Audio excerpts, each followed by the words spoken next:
So hey guys, welcome back to my YouTube channel. आज हम लोग स्टार्ट करेंगे क्लास 11th एनसीईआरटी का फर्स्ट चैप्टर जो कि है द लिविंग वर्ल्ड।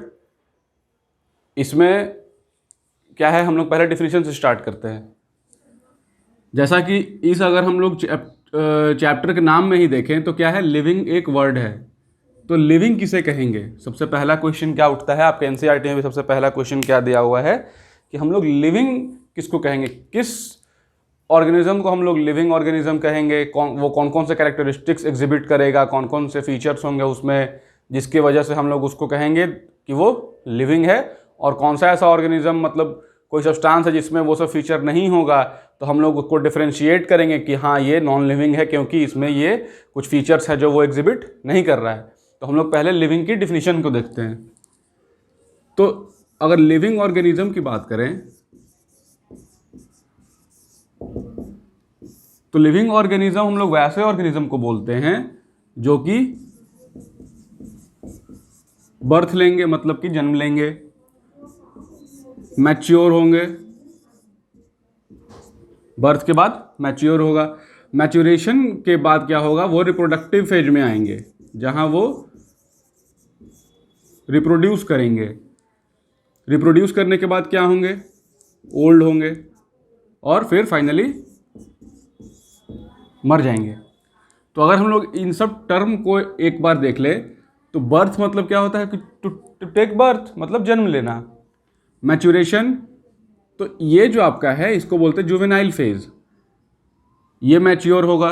जैसे कि एग्जांपल अगर हम लोग ह्यूमन बींग्स में लेंगे तो बच्चा जन्म लेता है, वो धीरे धीरे बड़ा होता है, फिर 14 या 15 ईयर्स के बाद क्या होता है, वो रिप्रोडक्टिवली मैच्योरेशन होता है उसमें। तो उसके बाद क्या होता है कि वो कैपेबल ऑफ रिप्रोड्यूसिंग है। क्यों? क्योंकि उसमें गैमिट्स बनने लगता है, अगर हम लोग ह्यूमन की बात करें तो। और रिप्रोडक्शन का क्या मतलब होता है, टू प्रोड्यूस ऑफस्प्रिंग्स, मतलब कि नेक्स्ट जनरेशन को प्रोड्यूस करना, उसको क्या बोलते हैं, रिप्रोडक्शन। अब ये कह सकते हैं कि जो ऑफस्प्रिंग होगा वो सिमिलर होगा पेरेंट्स की तरह। जैसे कि ह्यूमन का जो बेबी होता है उसको हम दूर से ही बता सकते हैं कि हाँ वो ह्यूमन का बेबी है। चिंपैंजी का रहेगा तो चिंपैंजी का हम लोग देख के बताते हैं कि हाँ वो चिंपैंजी का है। सेम जैसे कि लायन, टाइगर एट्सेट्रा का होता है। फिर ओल्ड होगा। ओल्ड कहने का मतलब जब सेल का जो मेटाबॉलिज्म है, मेटाबॉलिज्म स्लो हो जाएगा। अब मेटाबॉलिज्म किसे कहते हैं, एक लिविंग बॉडी में जितने भी रिएक्शंस हो रहे हैं, आइदर वो कैटाबॉलिक है या एनाबॉलिक है, मतलब उन रिएक्शन से या तो किसी नया सब्सटेंस का फॉर्मेशन हो रहा है तो एनाबॉलिक बोलेंगे, और या तो उन रिएक्शन से क्या हो रहा है, एक कॉम्प्लेक्स कंपाउंड ब्रेक हो रहा है, टूट रहा है सिंपलर कंपाउंड्स में, तो उनको बोलेंगे कैटाबॉलिक रिएक्शन। तो एनाबॉलिक प्लस कैटाबॉलिक को हम लोग टुगेदर मेटाबॉलिक रिएक्शंस बोलते हैं। तो ओल्ड क्या होगा, ओल्ड जब होगा जब उसके सेल का मेटाबॉलिज्म स्लो हो जाएगा और फाइनली क्या हो जाएगा, मर जाएगा। तो ये हो गया आपका लिविंग ऑर्गेनिज्म का डिफिनीशन कि which took birth, matures, reproduce, old and finally dies. अब क्या होगा कि इस बर्थ से लेकर इस डेथ तक के फेज को, मतलब जितना भी टाइम वो कवर, मतलब जितना भी टाइम वो जिंदा रहा, अगर हम लोग कहेंगे तो इसको हम लोग कहते हैं लाइफ स्पैन। ठीक है, लाइफ स्पैन क्या कहेंगे, बर्थ से लेकर डेथ तक का जितना भी टाइम पीरियड है, वो एक दिन भी हो सकता है, एक हफ्ता भी हो सकता है, एक साल भी हो सकता है, 100 साल भी हो सकता है, 150 साल भी हो सकता है। तो उसको क्या बोलेंगे, लाइफ स्पैन। तो हम लोग यहां क्या कह सकते हैं कि जो लाइफ स्पैन है ये साइज पे डिपेंड नहीं करता है। ठीक है, साइज पे डिपेंड नहीं करता है। ऐसा नहीं कह सकते हैं कि जितना ज़्यादा साइज है किसी ऑर्गेनिज्म का उतना ज़्यादा उसका लाइफ स्पैन होगा। अगर हम लोग एग्जाम्पल की तौर पे बात करें तो जो पैरट होता है, ठीक है, पैरट के कुछ स्पीसीज जो होते हैं उनका लाइफ स्पैन जो होता है वो अराउंड 150 ईयर्स तक का होता है। ठीक है, मतलब 150 ईयर्स तक का लाइफ स्पैन, समझ रहे हैं कि एक तो ये इतना छोटा सा इसका साइज है, बट लाइफ स्पैन कितना है, 150 साल। तो इससे हम लोग क्या कंक्लूड कर सकते हैं कि जो लाइफ स्पैन है वो साइज पे डिपेंड नहीं करता है। ठीक है, अब आगे क्या बात करेंगे हम लोग कि एक और डिफिनीशन आपका एनसीईआरटी लिखता है कि लिविंग ऑर्गेनिज्म और किसको बोलेंगे, तो वैसे ऑर्गेनिजम्स जो कि सेल्फ रेगुलेटिंग होंगे, पहले हम लिख लेते हैं फिर बारी बारी से समझेंगे। इवॉल्विंग होंगे, यही जो इवोल्यूशन शो करेंगे। सेल्फ रेप्लिकेटिंग होगा। वैसे ऑर्गेनिजम्स को हम लोग बोलेंगे क्या, कि वो लिविंग ऑर्गेनिजम्स है। सेल्फ रेगुलेट कहने का मतलब कि उनको अपने लाइफ को रेगुलेट करने के लिए किसी एक्सटर्नल फोर्स की रिक्वायरमेंट नहीं होती है, वो खुद को रेगुलेट कर सकते हैं। जैसे अगर प्लांट्स की बात करें तो प्लांट्स क्या है, CO2 लेगा एक्सटर्नल इन्वायरमेंट से, CO2 लिया, उसको फिर फर्दर वाटर के साथ मिलकर क्या बनाया, ग्लूकोज बनाया। तो ग्लूकोज क्या हुआ, फिर ग्लूकोज को एनर्जी में स्टोर हुआ, फिर ग्लूकोज जो है वो सेल में गया, वहाँ उसका ब्रेकडाउन हुआ, एनर्जी मिला। तो ये सब क्या है, सेल्फ रेगुलेटिंग प्रोसेस है, खुद को रेगुलेट कर सकता है। अब ऐसा तो नहीं है कि कोई उसको आया ज़बरदस्ती फिर उसमें उस ग्लूकोज कन्वर्ट करवाया, फिर कोई आया एक्सटर्नल फोर्स उस ग्लूकोज को सेल में भेजा, उसके बाद फिर सेल में ब्रेकडाउन हुआ, उसका ऐसा नहीं है। उसका जो सेल है वो लिविंग सिस्टम कैपेबल है कि वो खुद को सेल्फ रेगुलेट कर सकता है। बस उसको जो सब्सटेंसेस चाहिए उसके लिए वो एक्सटर्नल इन्वायरमेंट पे डिपेंडेंट है। जैसे कि हम लोग भी क्या हैं, एक्सटर्नली डिपेंडेंट है प्लांट्स पे, एनिमल्स पे, ताकि हम लोग वहाँ से अपने नेसेसिटीज़ को फुलफिल कर सके। बट हम लोग अपने जो सेल का जो प्रोसेस है बॉडी के अंदर उसको खुद रेगुलेट कर सकते हैं। इवॉल्विंग मतलब क्या है, टाइम के रिस्पेक्ट में क्या होता है, धीरे धीरे इवोल्यूशन होता है। आप लोगों ने क्लास 10th के NCERT में पढ़ा होगा, बायो के सिलेबस में इवोल्यूशन एक चैप्टर था। इवोल्यूशन मतलब स्लो म्यूटेशन होता है, एकदम स्लो चेंजेस होता है विथ रिस्पेक्ट टू टाइम। 100, 1000 साल, 2000 साल, 3000 साल में कुछ ऐसा इवोल्यूशन होगा जो कि लिटिल बिट ऑफ चेंज करेगा, little amount of change bring करता है, उसको इवोल्यूशन बोलते हैं। सेल्फ रेप्लिकेटिंग मतलब फिर वही हो गया आपका रिप्रोडक्शन, खुद के जैसा प्रोड्यूस करना, कॉपी करना। तो ये हो गया लिविंग ऑर्गेनिज्म। लिविंग ऑर्गेनिज्म किसको बोलेंगे, साइज, लाइफ स्पैन क्या होता है किस पे, और कुछ और फीचर्स जो NCERT लिखता है। अब हम लोग बात करेंगे कि लिविंग ऑर्गेनिजम्स में ऐसे कौन कौन से फीचर्स हैं जो कि पढ़ने हैं हम लोगों को, जैसे कि growth, reproduction, metabolism, cellular organisation, consciousness, adaptation, homeostasis, repair.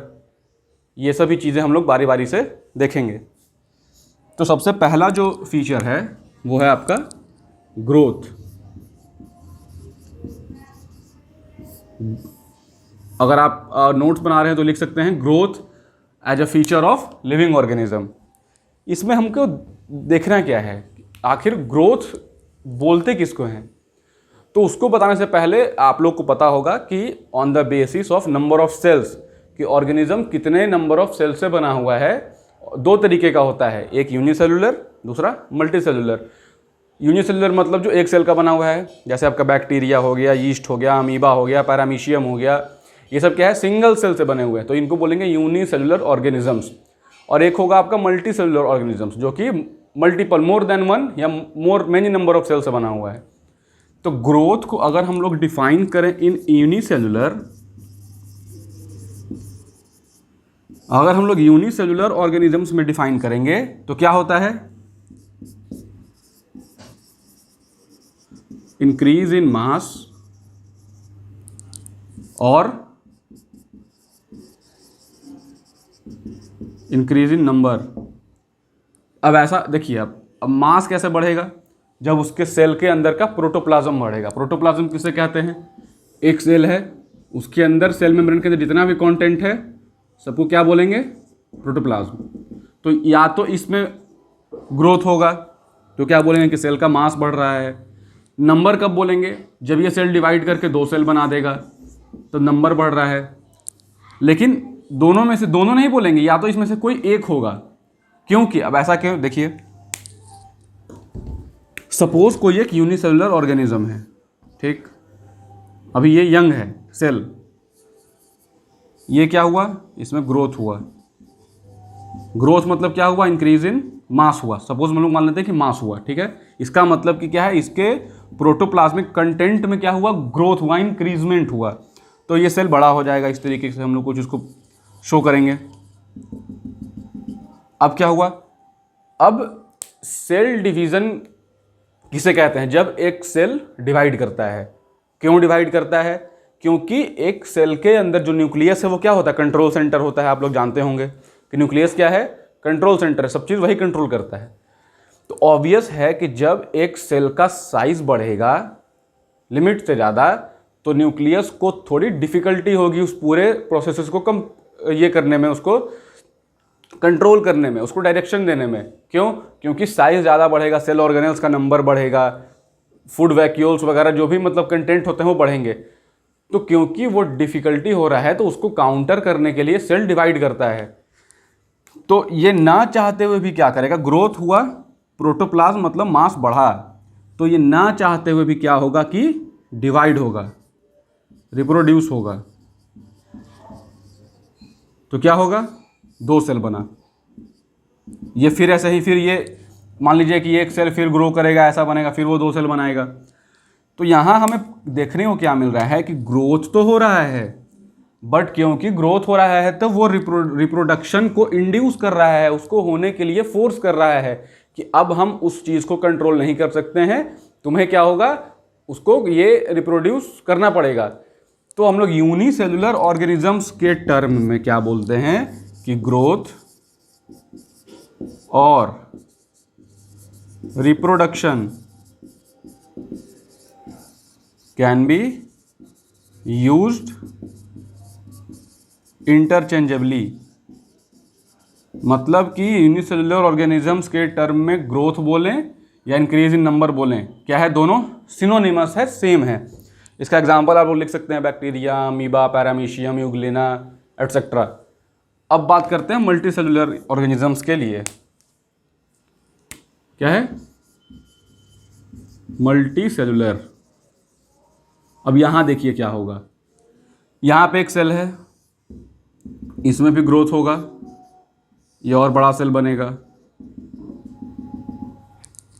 ये डिवाइड करेगा तो 2 सेल बनाया, ये फर्दर डिवाइड करेगा तो 4 सेल बनाया, ये फर्दर डिवाइड करेगा तो 8 सेल बनाएगा। ऐसा ही करते करते डिवाइड चलते हो जाएगा।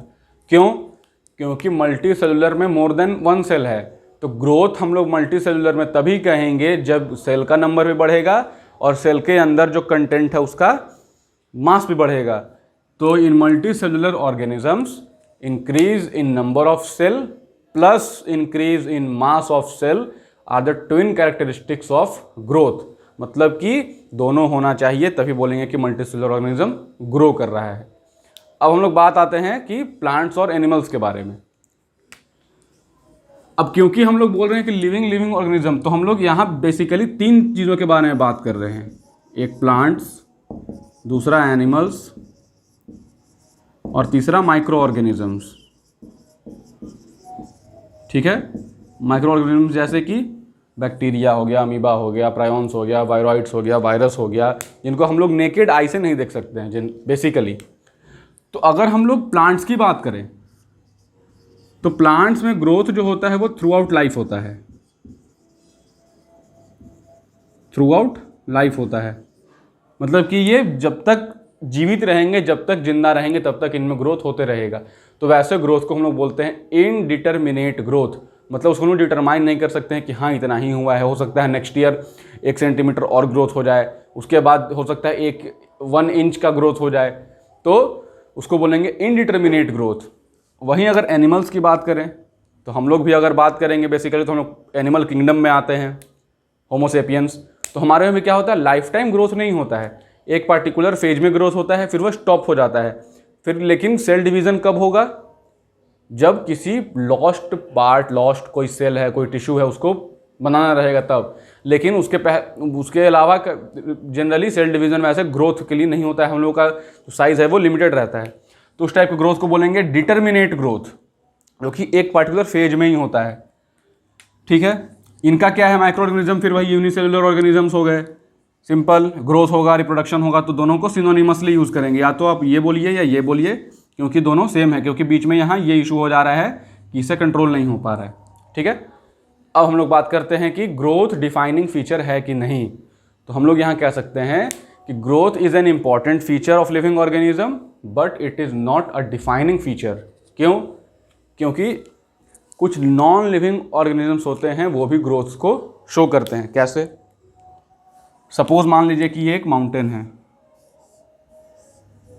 ठीक है, यहाँ क्या होगा, इधर से विंड आएगी, अपने साथ डस्ट पार्टिकल्स लेके आएगी, इसको यहाँ डिपॉजिट करेगी,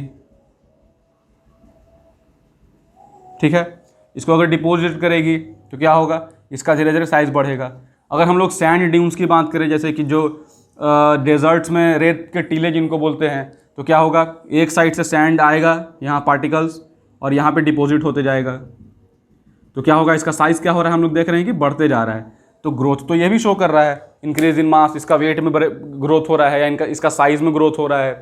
तो क्या बोलेंगे कि as non living organisms also shows growth, that's why growth is not an defining feature.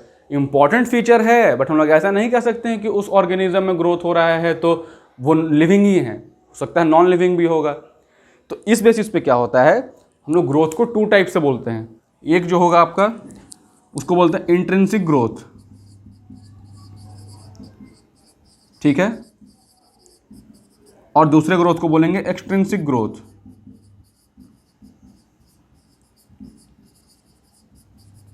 तो इंट्रिंसिक किसको बोलेंगे, जो कि इनसाइड हो रहा है, इनसाइड से ग्रोथ हो रहा है, मतलब किसी ऑर्गेनिज्म के इंटरनल ग्रोथ हो रहा है। जैसे कि इसका हम लोग एग्जांपल ले लें, इसका प्रोटोप्लाज्म कहाँ इंक्रीज हो रहा है, सेल के अंदर, तो इस टाइप ग्रोथ को बोलेंगे इंट्रिंसिक ग्रोथ। एक्सट्रिंसिक ग्रोथ किसको बोलेंगे, इसका एग्जांपल ले लें, अगर हम लोग जो बाहर से जो ग्रोथ हो रहा है, जैसे कि पार्टिकल्स आया, ये डिपॉजिट हो रहा है इसके ऊपर, तो क्या होगा, एक्सट्रिंसिक ग्रोथ बोलेंगे इसको। तो ग्रोथ में ये आपको जानना था। अब जो नेक्स्ट इंपॉर्टेंट फीचर जो है वो क्या है, रिप्रोडक्शन। तो हम लोग वहाँ भी बात करेंगे, यहाँ याद कर लिख लीजिएगा ध्यान से कि growth is not defining feature but it is important. क्योंकि ग्रोथ नहीं होगा अगर हमारे में, अगर एक इंडिविजुअल ह्यूमन की बात करें, तो अगर चाइल्ड में ग्रोथ नहीं होगा तो उसका साइज़ कभी बढ़ेगा ही नहीं। इसलिए ग्रोथ इंपॉर्टेंट है बट वो डिफाइनिंग नहीं है, क्योंकि नॉन लिविंग थिंग्स में भी ग्रोथ हो रहा है। तो अब हम लोग नेक्स्ट वीडियो में क्या करेंगे, पढ़ेंगे रिप्रोडक्शन।